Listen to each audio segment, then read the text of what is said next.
নমস্কার, আশা করি সবাই ভালো আছেন। তো আপনাদের আজকে নিয়ে আসছি আমার উচ্ছে জমিতে। আপনাদের এর আগের ভিডিওতে দেখিয়েছিলাম যে প্রচুর বৃষ্টির কারণে উচ্ছে গাছ প্রায়ই মারা গেছে। তো আসলে আপনাদের যেটা দেখাতে আনছি যে সব শেষ হয়ে গেলেই আসলে শেষ হয় না। সৃষ্টিকর্তা মরা গাছেও ফুল ফোটাতে পারে। তো তার চাক্ষুষ প্রমাণ আজকে আপনাদের দেখাবো। তো সাথেই থাকুন, আমি দেখানোর চেষ্টা করি। এই হচ্ছে সেই আমার উচ্ছের জমিটা যেখানে উচ্ছে লাগিয়েছিলাম। তো এর আগের একটা ভিডিওতে আপনাদের দেখিয়েছিলাম যে অতি বৃষ্টির কারণে গাছের অবস্থা, গাছ না থাকারই মতো অবস্থা, ওই দেখতে পাচ্ছেন মাঝে মাঝে নেই। তো তারপরেই কয়েকদিন রৌদ্রের পর গাছগুলো এখন বেশ মোটামুটি যা আছে ভালোই আছে। তো সৃষ্টিকর্তার অসীম করুণায় বলতে পারেন যে আপনারা যে মরা গাছেও যে সৃষ্টিকর্তা ফুল ফোটাতে পারে এটা তার জ্যান্ত প্রমাণ।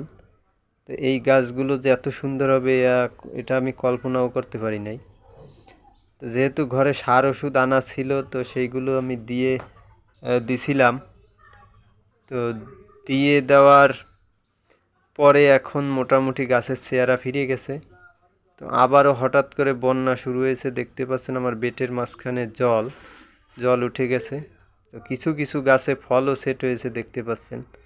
তো সৃষ্টিকর্তার কাছে অসীম ধন্যবাদ যে এই গাছগুলো যে এত সুন্দর হবে এটা আমি কল্পনাও করতে পারি নাই। ভাবছিলাম যে সব শেষ হয়ে গেছে। তো আপাতত যে গাছের যে কন্ডিশন দেখতে পাচ্ছি তাতে মোটামুটি ভালোই আশা করা যায়। তো আজকেও গতকালকে ওষুধ দিয়ে দিছি আবার আপনার সাদা মাছি ও লেদা পোকার জন্য, যেহেতু গাছের কন্ডিশন আগের চাইতে অনেকটা ভালো। তো দিয়েছি কারণ দেখা যায় মোটামুটি খরচের টাকাটা উঠতে পারে।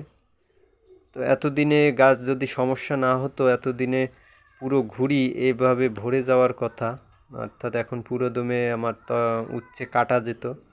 তো এই যে দেখতে পাচ্ছেন গাছগুলো বেশ ভালোই এখন গ্রোথ আছে।